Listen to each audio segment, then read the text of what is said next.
bias knob, which is really, you know, I've kind of just been filibustering here because that's really the core of this review, is we have this actual bias knob. I'm going to give a little demonstration right here. That sounded like SpongeBob a little bit.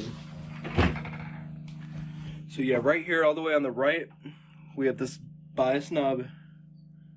Yeah, there it is. Can you see it? I'm having a hard time with this. Okay, here we go. So if I move that all the way to the left, I'll get like, wait, hold on.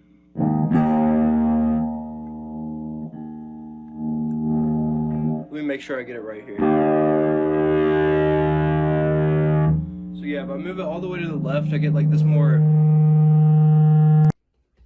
Alright, so I kind of fucked that up, guys. It's when you turn it all the way to the left, that's when you get like the darker sort of Marshall sound, and when you turn it all the way to the right, you get like the brighter sort of Mesa sound. So that's kind of like a frequency sweep.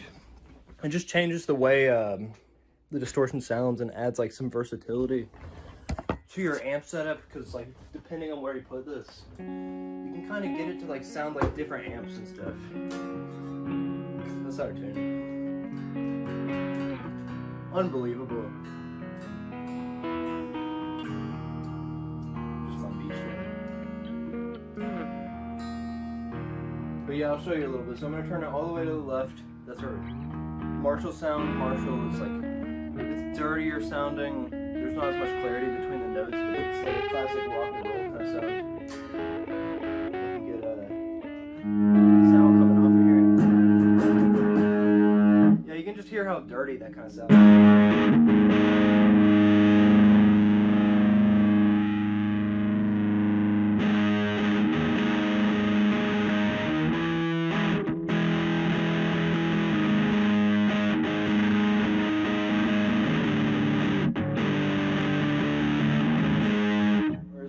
Cut it over here to the right, we get like a kind of a brighter, but like a more aggressive, tighter sort of like a Mesa sound. And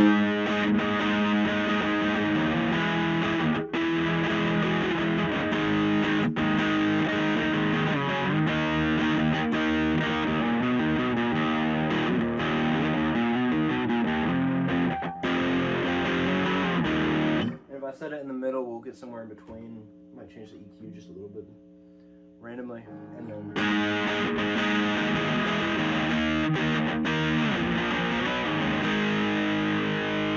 so I usually find myself hanging out like closer to the right here, where we get like that kind of brighter sort of sound, because it seems more clear. It seems like you can kind of hear the different notes a little bit better if you're playing like a lot of notes and stuff.